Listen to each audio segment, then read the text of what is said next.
ನಮಸ್ಕಾರ, welcome to YoYo TV Kannada. ಸದ್ಯ 2024ರ ಹವಾ ದೇಶದೆಲ್ಲೆಡೆ ಭರ್ಜರಿಯಾಗಿ ನಡೆದಿದೆ.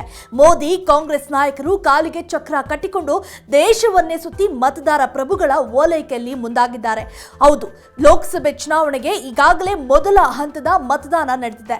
ಚುನಾವಣೆಯಲ್ಲಿ ಬಹುಮತಕ್ಕಾಗಿ ರಾಷ್ಟ್ರೀಯ ಪಕ್ಷಗಳ ನಾಯಕರು ದೇಶಾದ್ಯಂತ ಸುತ್ತಿ ಅಬ್ಬರದ ಪ್ರಚಾರವನ್ನ ನಡೆಸುತ್ತಿದ್ದಾರೆ. ಇತ್ತ ಪ್ರಾದೇಶಿಕ ಪಕ್ಷಗಳು ತಮ್ಮ ರಾಜ್ಯದಲ್ಲಿ ಪ್ರಾಬಲ್ಯವನ್ನ ಸ್ಥಾಪಿಸಲು ಕಸರತ್ತು ನಡೆಸುತ್ತಿವೆ. ಕಳೆದ 10 ವರ್ಷಗಳಿಂದ ಉತ್ತರದಲ್ಲಿ ಪ್ರಬಲವಾಗಿರುವ ಬಿಜೆಪಿಗೆ ದಕ್ಷಿಣ ಭಾಗ ಕಬ್ಬಿಣದ ಕಡಲೆ ಅಂತಾಗಿದೆ.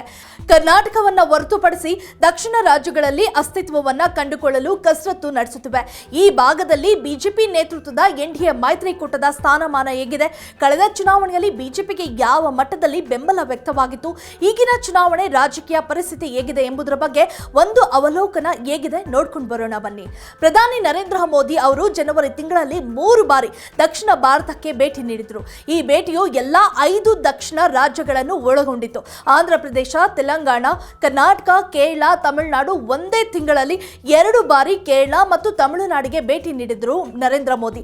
ಫೆಬ್ರವರಿ 27 ಮತ್ತು 28ರಂದು ಕೇರಳ ಮತ್ತು ತಮಿಳುನಾಡಿಗೆ ಮತ್ತೆ ಭೇಟಿ ಕೊಟ್ಟಿದ್ರು. ಏಪ್ರಿಲ್ ತಿಂಗಳಲ್ಲಿ ಕರ್ನಾಟಕಕ್ಕೆ 2 ಬಾರಿ ಬಂದು ಪ್ರಚಾರವನ್ನ ನಡೆಸಿದ್ದಾರೆ. ಈ ಲೋಕಸಭೆ ಚುನಾವಣೆಗೆ ಬಿಜೆಪಿ ಪ್ರಚಾರದ ಪ್ರಮುಖ ಭಾಗವಾಗಿ ದಕ್ಷಿಣ ಭಾರತ ತೋರುತ್ತದೆ.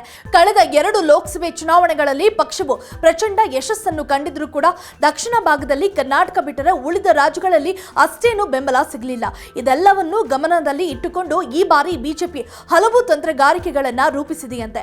2019ರಲ್ಲಿ ಐತಿಹಾಸಿಕ ವಿಜಯದ ಹೊರತಾಗಿಯೂ ದಕ್ಷಿಣದ 5 ರಾಜ್ಯಗಳಲ್ಲಿನ 129 ಸ್ಥಾನಗಳಲ್ಲಿ ಬಿಜೆಪಿ ಕೇವಲ 29 ಸ್ಥಾನಗಳನ್ನು ಜಯಿಸಿತು. ಈ 29ರಲ್ಲಿ ಕರ್ನಾಟಕದ 25 ಸ್ಥಾನಗಳಿದ್ದವು. ಉಳಿದ 4 ತೆಲಂಗಾಣ ರಾಜ್ಯದ್ದು. ತಮಿಳುನಾಡು ಮತ್ತು ಕೇರಳದಲ್ಲಿ ಬಿಜೆಪಿ ಒಂದೇ ಒಂದು ಸ್ಥಾನ ಕೂಡ ಗೆದ್ದಿಲ್ಲ. 2014ರ ಚುನಾವಣೆಯಲ್ಲಿ ದಕ್ಷಿಣದಲ್ಲಿ ಬಿಜೆಪಿ 21 ಸ್ಥಾನಗಳಷ್ಟೇ ಗೆದ್ದಿತ್ತು. 2009ರಲ್ಲಿ 19 ಸ್ಥಾನ, 2004 ಮತ್ತು 1999ರಲ್ಲಿ 18 ಸ್ಥಾನ, 1998ರಲ್ಲಿ 20 ಸ್ಥಾನಗಳಲ್ಲಿ ಜಯ ಸಾಧಿಸಿತ್ತು. ಈ ರಾಜ್ಯಗಳಲ್ಲಿ ಇದಕ್ಕೂ ಮೊದಲು ನಡೆದ ಚುನಾವಣೆಗಳಲ್ಲಿ ಬಿಜೆಪಿ ಸಂಖ್ಯೆಯು 7ಕ್ಕಿಂತ ಕಡಿಮೆ ಇತ್ತು. ದಕ್ಷಿಣ ಭಾರತದಲ್ಲಿ ಜನರು ಬಿಜೆಪಿಯನ್ನು ಹಿಂದೂ ಮತ್ತು ಹಿಂದುತ್ವದ ಪಕ್ಷವೆಂದು ನೋಡುತ್ತಾರೆ. ಈ ಗ್ರಹಿಕೆಯು ಚುನಾವಣೆಯಲ್ಲಿ ಪಕ್ಷಕ್ಕೆ ಹಿನ್ನಡೆಯಾಗುವಂತೆ ಮಾಡಿದೆ. ಅಷ್ಟೇ ಅಲ್ಲ, ದಕ್ಷಿಣದ ರಾಜಕೀಯ ಭೂದೃಶ್ಯವು ಪ್ರತಿ ರಾಜ್ಯದಲ್ಲಿ 1 ಅಥವಾ 2 ಪ್ರಬಲ ಪ್ರಾದೇಶಿಕ ಪಕ್ಷಗಳನ್ನು ಹೊಂದಿದೆ. ಡಿಎಂಕೆ, ಎಐಎಡಿಎಂಕೆ, ಟಿಡಿಪಿ, ಐಆರ್ಸಿಪಿ, ಬಿಆರ್ಎಸ್ ನಂತಹ ಪಕ್ಷಗಳು ಪ್ರಾದೇಶಿಕವಾಗಿ ಪ್ರಬಲವಾಗಿವೆ.